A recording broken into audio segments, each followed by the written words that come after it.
The desert night in Iraq can play tricks on you. The wind howls through abandoned structures like a distant artillery barrage, and the silence between patrols feels heavier than any ruck you've ever carried. But sometimes, it's not the wind. In early 2007, during the height of the surge in Operation Iraqi Freedom, a platoon from the 1st Battalion, 24th Infantry Regiment, part of the storied 1st Stryker Brigade combat team out of Fort Lewis, Washington, was tasked with securing a remote sector in Al-Anbar province. Their area of operations included a former Iraqi army outpost known locally as Al-Qadisiyah Barracks, a sprawling complex built in the 1980s under Saddam Hussein's regime. This place had been a key training and housing facility for Republican Guard units, hardened concrete barracks, parade grounds, armories, all surrounded by blast walls and watchtowers. When coalition forces rolled through in 2003, the outpost was hastily abandoned. Iraqi soldiers fled, leaving behind uniforms, weapons, and personal effects scattered like they'd evaporated overnight. By 2004, it was officially cleared. No enemy combatants, no caches, just a ghost of the old regime. U.S. units used parts of it sporadically for forward operating points, but the main barracks block, 3 stories of dimly lit halls and cramped rooms, remained largely untouched. Too many structural issues from old airstrikes, they said. Too remote for full occupation. But in 2007, with insurgent activity spiking, that platoon moved in to use it as a temporary patrol base. What started as routine security sweeps turned into something none of them were trained for. Multiple soldiers, on separate nights, reported hearing screams, agonized, human screams, echoing from the deepest parts of the abandoned barracks. Screams that sounded like men in unbearable pain. And this was long after the site had been declared empty. These aren't urban legends passed around the DFEC. These are accounts from soldiers I've spoken with directly, men who served, who carried the weight, and who still question what they experienced. Names have been changed for privacy, but the details remain as they told them. Tonight, we dive into their stories. 7 chapters of building dread in a place where the line between the living and the dead felt thinner than concertina wire. Chapter 1. Arrival at the Forgotten Outpost. My name is Sergeant Ryan Keller. I was a squad leader with 2nd Platoon, Bravo Company, 1st Battalion, 24th Infantry Regiment. We had been running missions out of a larger forward operating base near Ramadi when the orders came down from battalion, displaced to an old Iraqi army outpost deeper in the sector to interdict insurgent supply lines moving through the desert wadis. The place didn't even have a proper American name on the map, just a grid coordinate and the local label, Al-Qadisiyah Barracks. We rolled in convoy, just as the sun dipped below the horizon, strikers kicking up plumes of dust that caught the last orange light. From the ramp of my vehicle, I got my first good look at the outpost. It sprawled across flat, barren ground like a forgotten fortress. High concrete walls cracked and pockmarked from old impacts, rusted concertina wire sagging between T-barriers, watchtowers leaning slightly as if tired from years of standing guard over nothing. Faded murals of Saddam Hussein still stared down from the main gate, his painted eyes chipped and peeling, but somehow still watchful. Scattered across the motor pool were relics the Iraqi army had left behind in 03, abandoned UAZ jeeps with flat tires, green helmets half buried in sand, rusted ammunition crates split open like broken teeth. Our platoon sergeant, Staff Sergeant Morales, gathered us near the admin building for a quick brief. He kept it direct. Secure the perimeter first. Set up our CP in this building here. The main barracks block is off limits, if we can avoid it. Structural damage from airstrikes, possible UXO. We'll make do. Space inside the admin building was limited though. Radios, maps, the BC's kit, and the aid station took up most of the usable rooms. By the time we finished setting up defensive positions and running wire, it was clear we would have to billet at least half the platoon in the ground floor of the 3-story barracks block anyway. No one liked the idea, but orders were orders, and we were professionals. I led my squad inside to claim space. The air hit you immediately, thick with the smell of decades-old dust, mildew, and something faintly metallic that clung to the back of your throat. Hallways stretched long and dim, lit only by whatever sunlight filtered through boarded windows. Our boots echoed too loudly on the cracked tile floors. Each room we passed had metal bunk frames bolted to the walls in rows, stripped bare, springs rusted through. Personal effects still lay scattered. A torn uniform blouse here, a cracked teapot there, prayer beads tangled in cobwebs. It felt less like an abandoned building and more like one that had been evacuated in panic. Mid-meal, mid-prayer, we picked the largest bay on the ground floor, one that had probably housed an entire Iraqi company once. My guys dropped rugs, unrolled sleeping mats, set up poncho liners for privacy.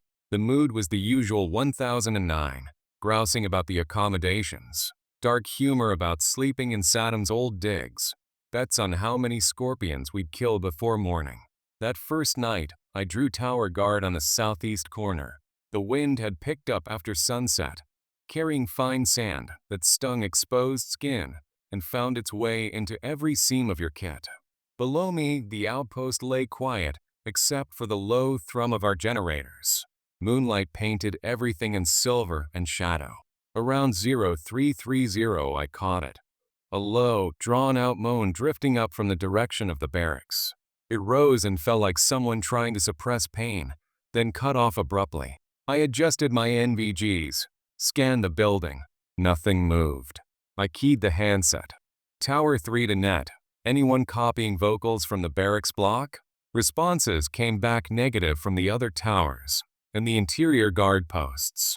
Just wind, I told myself. These old concrete structures acted like organ pipes sometimes. Air moving through broken windows and stairwells could mimic almost anything. Morning came hot and slow. During chow, MREs heated on the hood of a striker. Private First Class Hayes, one of my younger troops, looked like he had barely slept. Dark circles under his eyes, hands unsteady on his coffee packet. He waited until most of the squad was busy before pulling me aside. "Sarge," he said, voice low. "Last night I woke up to screaming. Real bad, like someone getting worked over with a blade. It was coming from inside the walls or something. Stopped the second I sat up and grabbed my weapon. I studied him. Hayes was solid. Good on patrols. Never complained. But new environments and combat fatigue could mess with anyone. Probably a dream, man. This place is creepy as hell. Your brain fills in the blanks." He nodded but didn't look convinced. Then Specialist Ramirez leaned over from where he was cleaning his M4. Wasn't just him. Sarge. I heard it too. Same time, maybe. Sounded like it came from deeper in the building down a hallway we haven't cleared yet. A couple other guys murmured agreement. They had heard something. We laughed it off eventually. Blamed rats or the wind or too many energy drinks. Soldiers don't admit to being spooked. Not out loud. We spent the day on local security patrols, sweeping nearby villages, talking to locals through our terp. Routine stuff. But every time we returned through the gates, and I glanced at that looming barracks block, the memory of that moan lingered, and I couldn't shake the feeling that the building was waiting for night again. When darkness fell the second time, the screams returned, louder, closer. And this time, they weren't alone. Chapter 2. The first investigation. I'm Specialist Alex Ramirez. I was the RTO for Sergeant Keller's squad, which meant I carried the extra radio, logged comms, and generally stayed close to the leadership during movements. After that second night in the barracks, nobody was pretending it was just the wind anymore. The screams had come around midnight, sharp, guttural, like a man having the air forced out of him in one long, unbroken wail. It rolled down the hallway, bounced off the concrete, and hit every one of us in the bay at the same time. Half the squad was up and reaching for weapons before the echo even faded. Contact. Contact? Someone shouted in the dark. Red lens headlamps snapped on, cutting thin beams through the dust we'd kicked up scrambling out of our racks. Sergeant Keller was already at the door, rifle up. Stack on me. Quiet movement. We flowed into the corridor in a practice stack. Boots soft on the tile, muzzles tracking corners.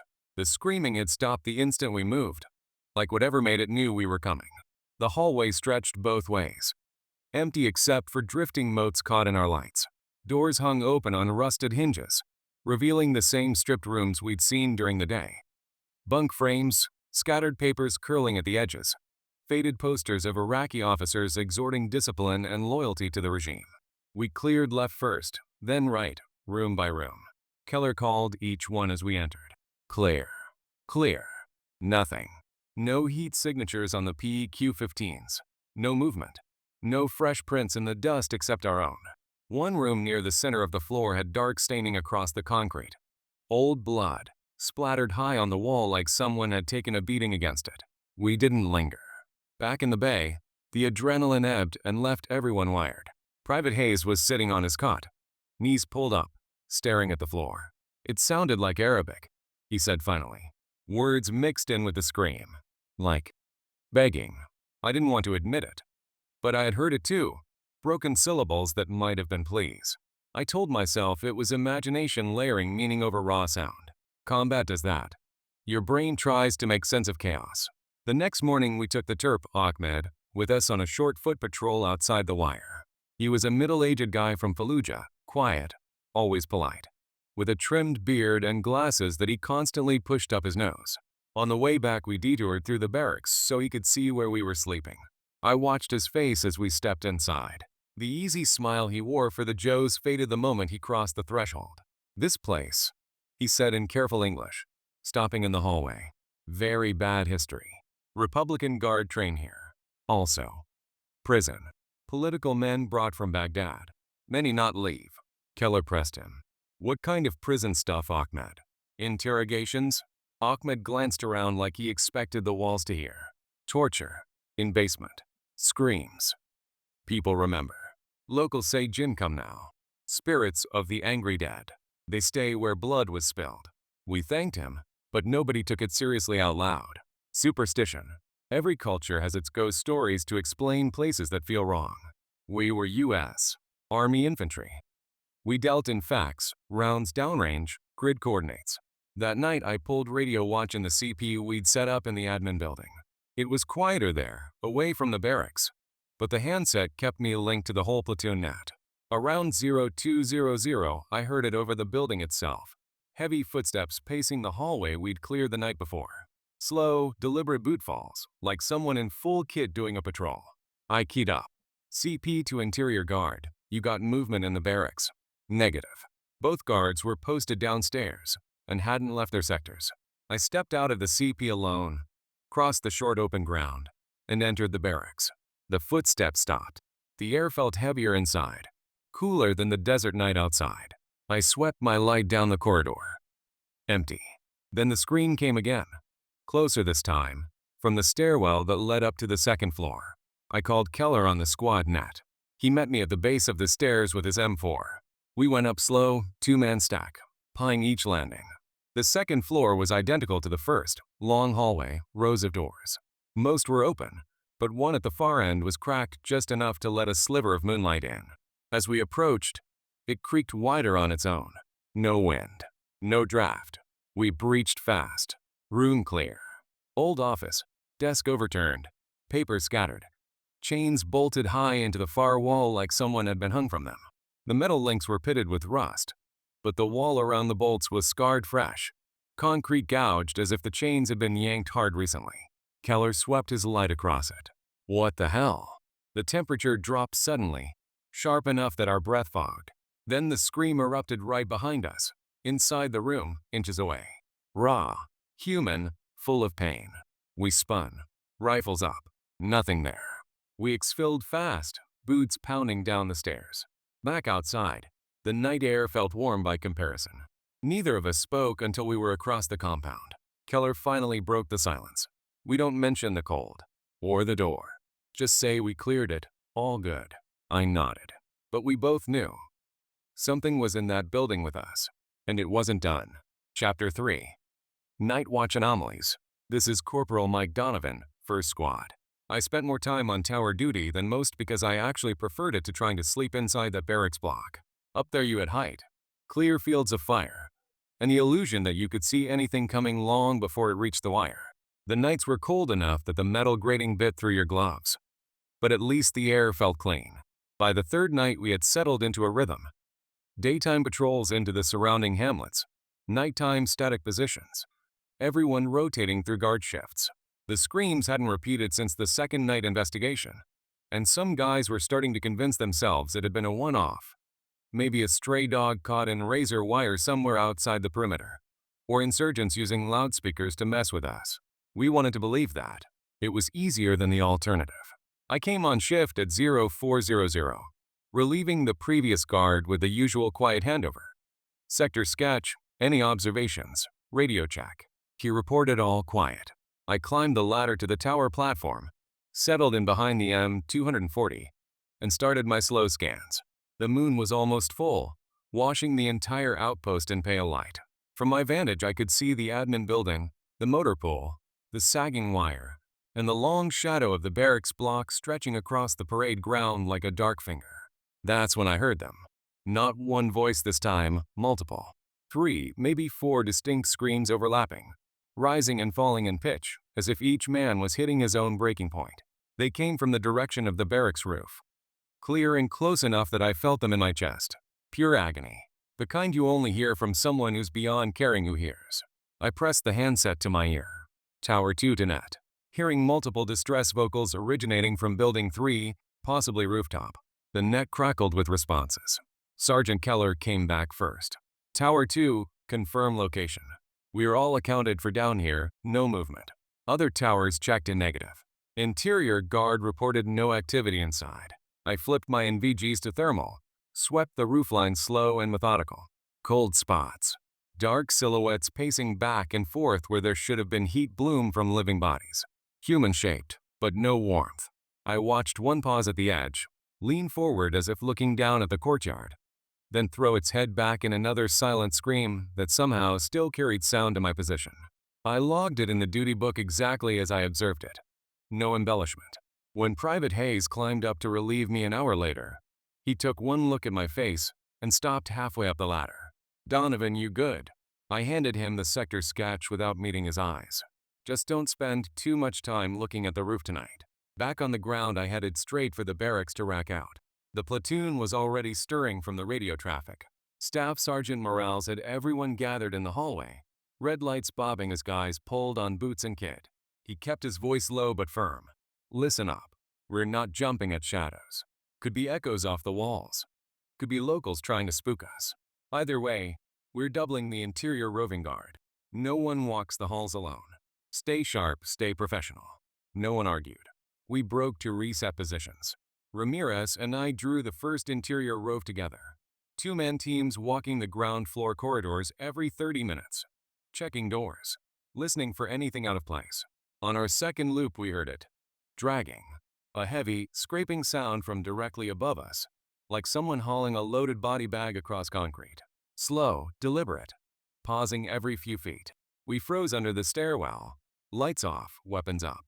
The dragging stopped right overhead, then resumed toward the far end of the second floor. We moved up the stairs quiet, pieing each corner. Dust lay thick on the steps. Our boots left clear prints. At the top we found fresh drag marks cutting through the layer of gray, 2 parallel lines about shoulder width apart, leading down the hallway to a door that had been chained shut from the outside when we first arrived. The chain lay coiled on the floor now, links scattered like it had been yanked free. We stacked, kicked the door. It swung in hard and banged against the wall. Room empty. Bare concrete, no furniture, no windows, just walls covered in deep gouges. Hundreds of parallel scratches clustered at chest height. Some flaking fresh concrete dust onto the floor. Fingernail marks. No way old. The scream hit then, right in the room with us. Not from a distance this time. Inside our heads almost, vibrating through bone. Ramirez and I backed out fast, slammed the door, and hauled down the stairs without a word. Outside in the courtyard, we found Ahmed sitting by the CP, smoking a cigarette with the guard. He took one look at us and shook his head slowly. "Spirits of the tortured," he said quietly. "They call for help, but if you answer, they never let go." We didn't ask him to elaborate. Some things you don't want clarified. Chapter 4. The Basement Discovery. Sergeant Ryan Keller again. By the fifth day at Al Qadisiyah, the entire platoon was running on fumes. Sleep came in short, fractured bursts, interrupted by screams that now happened every night without fail. They had grown bolder, longer, more desperate, sometimes layered with words none of us understood but felt in our guts. A few guys swore they had seen movement in their peripheral vision. Figures in doorways wearing old green Iraqi uniforms, faces blurred or twisted in pain. Gone the instant you turned. Staff Sergeant Morales put in an urgent request up the chain for relocation, or at least additional bodies to pull security. Battalion's response came back cold. Mission essential. Hold position. No relief available. The supply route we were interdicting was still active. Intel said insurgents were using the nearby wadis to move weapons and fighters. We were the cork in the bottle. We couldn't just wait for the next scream. We had to do something. The one area we had avoided completely was the basement level. Access was a single crumbling stairwell at the rear of the building, half blocked by fallen concrete and rebar. No one had bothered during initial entry because Hire had marked it unsafe. Possible collapse risk. But if something was down there making noise, we needed to know. I volunteered to lead a small team.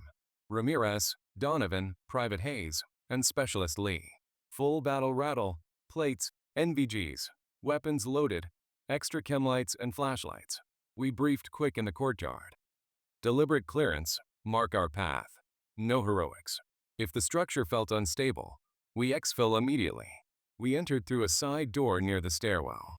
The air changed as soon as we crossed the threshold, thicker, damp, carrying a faint rot that reminded me of open graves we'd filled after roadside bombings. Our boots crunched on broken glass and loose tile. The stairwell mouth gaped like a wound in the floor. Railing twisted and dangling. Dust hung so heavy that our red lens cut tunnels through it.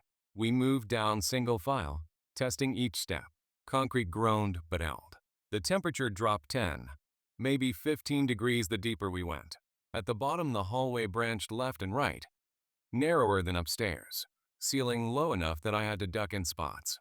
Iron bars lined the walls, old holding cells, doors long since removed or rusted off their hinges. Chains dangled from overhead pipes, swaying slightly though there was no breeze. We cleared left first. Empty cells, some with benches bolted to the floor, all stained dark in irregular patterns. One had a drainage grate in the center, crusted over with something thick and black. The smell grew worse here, iron and decay, like an aid station after a mass cal. The far room was larger, set up like an interrogation space. Heavy metal shackles were bolted to the far wall at wrist and ankle height, chains long enough to allow limited movement. The concrete around the bolts was chipped and scarred, as if strained against countless times. Dark pools had dried in the corners, flaking when we stepped near. Arabic writing covered the lower walls, scratched deep with whatever tool the prisoners had. Names, dates, pleas to Allah, curses against the regime. Ramirez snapped photos with his personal camera for documentation. This is straight out of a horror flick, Sarge. Stay frosty, I told him. We're just confirming clear. That's when the lights started acting up. Our weapon-mounted flashlights flickered in unison, strobing white to dark. Batteries were fresh. We'd checked before descent. Then the temperature plummeted again, sharp, unnatural cold that bit through our DCUs. Breath fog thick in front of us. The screams erupted all at once, surrounding us, louder than anything we'd heard above ground. Multiple voices, overlapping in Arabic and broken English. Help please make it stop, it hurts. Some voices young, some old, all raw with agony. The sound bounced off the walls, making it impossible to pinpoint direction. It felt like the room itself was screaming. Hayes lost it.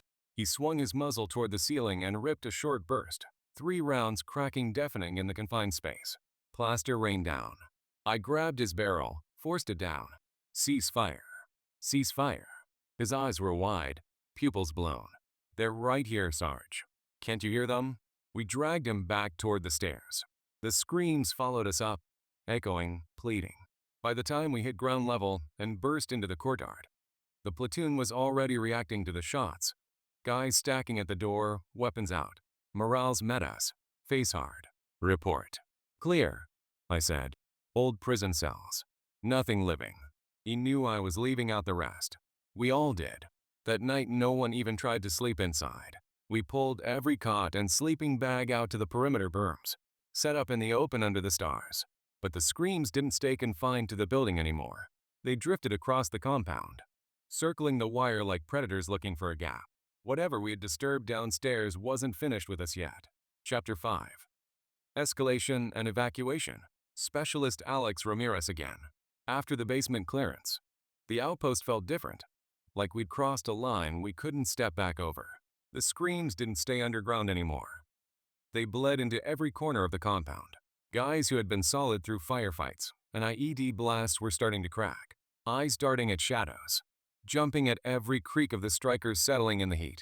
Personal encounters started piling up. Specialist Lee woke up convinced someone was whispering his first name right in his ear, slow, raspy, like lungs full of sand. He swung his fist and hit only air. Another night, one of the new guys from 3rd Squad felt cold fingers wrap around his ankle under his cot and yank hard enough to drag him halfway to the floor. He came up screaming, rifle in hand. But the bay was empty except for the rest of us staring. The worst for me was during radio watch. I was half dozing in the CP chair when I heard my call sign over the handset. My own voice, distorted, pleading. Ramirez. Help. They're cutting. Static swallowed the rest. I checked the log. No transmission recorded. The mic hadn't been keyed. Morales kept submitting sit reps painting the picture in careful language. Degraded unit readiness due to sleep deprivation. Possible acoustic anomalies in primary billeting area. Battalion finally acknowledged. Relief was inbound in 72 hours. But we had to hold until then. Ahmed pulled me and Keller aside one afternoon while we were pulling maintenance on the vehicles. His voice was barely above a whisper. You went to basement. Bad. This place executed many officers, Shia, Kurds, anyone BAATH party feared. Bodies in Wadi behind hill. Spirits trapped. They relive the pain every night. Now you disturb them, they follow. Keller kept his face neutral. Appreciate the heads up, Ahmed. We'll manage. But we weren't managing. Donovan came to me the next evening, eyes bloodshot. It sat on me last night, he said. Old Iraqi officer uniform, gold epaulets. Face all wrong, mouth open too wide. Just sat on my chest, staring. Couldn't move. Couldn't breathe right. Then it screamed. No sound came out. But I felt it in my bones. Woke up gasping. We started barricading doors with ammo crates and concertina wire inside the bays. Against regs. But no one cared. Some guys burned coffee grounds or cigarette tobacco in their helmets, claiming the smoke kept things away. Superstition creeping in like sand through sealed doors. The final straw came 2 nights before Epic. Hayes and I drew a late interior check on the 3rd floor. Place we had mostly avoided because the stairs groaned like they might give. We went up anyway, weapons low, red lights on. The hallway up there was shorter. Only 6 rooms.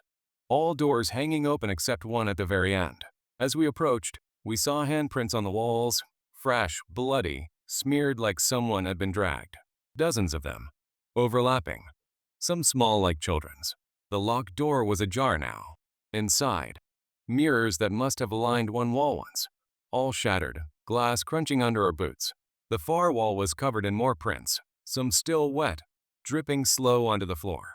Then the scream, Hayes' voice, exact pitch and tone, coming from right behind me. Ramirez. I spun, muzzle up, empty hallway.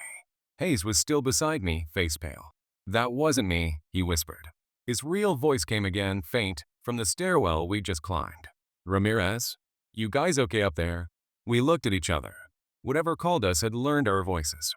We exfilled down those stairs faster than any combat movement I'd ever done. No one went back to the 3rd floor after that. The next morning battalion confirmed. Wheels up at dusk. We packed a light. Left non-essential gear. Burned sensitive items in a barrel. As the strikers idled in convoy, engines rumbling, the screams started one last time. Not from the barracks, from all around us. Chasing the dust clouds we kicked up leaving the gate. Layered voices, hundreds maybe, rising in pitch as we pulled away. Fading slow, like they were running after us across the desert. We rolled out under a blood-red sunset. No one looked back. The outpost shrank in the mirrors until it was just a dark block against the sand. It was abandoned again that day. Hire never sent another unit in. Some places aren't worth holding. Chapter 6. Lingering Echoes. This is Corporal Mike Donovan again. We thought rolling out of Al Qadisiyah would end it. The convoy linked up with the relief unit 20 clicks down the road, turned over the battle space, and we pushed onto the main FOB near Ramadi without stopping. Guys were quiet the whole ride. Nobody cracking jokes. Nobody blasting music over the headsets. Just the rumble of the strikers and the occasional crackle of radio traffic. Back at the larger base, we got hot chow, real showers, and actual beds in GP tents. It should have felt like coming home. But the first night there, the nightmares started. I'd jolt awake soaked in sweat, hearing those same overlapping screams echoing inside my skull. No sound in the tent, just the soft breathing of the other guys and the distant hum of generators. But the screams were there, clear as if I was still on that tower. It wasn't just me. Over the next week, I noticed it in others. Hayes barely spoke anymore, kept to himself during PT, eyes always scanning like he expected something to step out from behind the HESCO barriers. Ramirez started wearing his earplugs 24/7, even on guard. Keller walked the lines more than usual, checking on everyone, but you could see the strain in his face too. One evening in the smoke pit, I finally asked Hayes straight up. We were burning the last of our cigarettes before lights out. Stars bright overhead like they hadn't been at the outpost. "You still hearing it?" I said. He stared at the glowing tip for a long minute. "Every night," he answered. "Different now. Not just screams. Sometimes I hear them calling my name, telling me to come back, saying they need help finishing something." He told me he had put in his med board packet, claimed PTSD from cumulative combat stress. The doc spotted easy enough. We'd all seen enough real trauma to justify the diagnosis. No one mentioned the barracks. You don't put "haunted by ghosts" on an army medical form and expect to keep your clearance. A few weeks later, word filtered down through the grapevine. The relief unit had occupied the outpost for exactly 3 days before requesting immediate extraction. Same reports, screams at night, cold spots, figures on thermal that weren't there when you looked with naked eye. Battalion pulled them out and marked the grid no-go. Engineers went in later with demolitions, brought down the barracks block. Photos showed just a pile of broken concrete and rebar where the building used to stand. I thought that would settle it. Dust to dust. But it didn't. Months after we rotated home, I still catch it sometimes. Quiet nights in the barracks at Fort Lewis, or now in civilian life when the house is empty and dark. A faint scream on the edge of hearing, like someone far away in pain. I turn on every light, crank the TV, anything to drown it out. It fades eventually, but never all the way gone. Hayes reached out once after he got out. Late night message short. "They're still with us. The ones we left behind. They want company or justice or something we'll never understand." I didn't reply. What could I say? Ahmed had warned us. Places soaked in that much suffering don't let go easy. The blood stays in the ground, in the walls, in the air you breathe. And sometimes it follows you out into the light. I've never gone back to Iraq. Never plan to. Some battles you walk away from. Others walk away with you. Chapter 7. The final night. Sergeant Ryan Keller closing this out. We had one last night to endure at Al-Qadisiyah before the relief convoy arrived at first light. Everyone knew it would be the worst. Whatever was in that place seemed to sense we were leaving, like it was gathering itself for a final push. We spent the day prepping for exfil, stripping the CP, packing sensitive items, burning trash and documents in a fuel-soaked barrel that sent black smoke curling into the white-hot sky. No one went inside the barracks anymore. We staged everything in the courtyard. Rucks lined up, weapons cleaned and mags topped off, strikers positioned for a quick rollback to the gate. As dusk settled, the temperature dropped fast. The wind died completely, leaving the air dead still. Ahmed approached me while I was doing a final radio check with battalion. He carried a small bundle wrapped in cloth, dried sage, and some local herb he called harmal. "Burn this tonight," he said, pressing it into my hand. "Old way. Keeps bad spirits away. For your men." I almost refused. Against every reg in the book. Open flame in a combat zone. Unauthorized cultural practices. But I looked at my platoon. Hollow-eyed, jumpy, carrying the weight of 10 days without real rest. I nodded. "Thanks, Ahmed."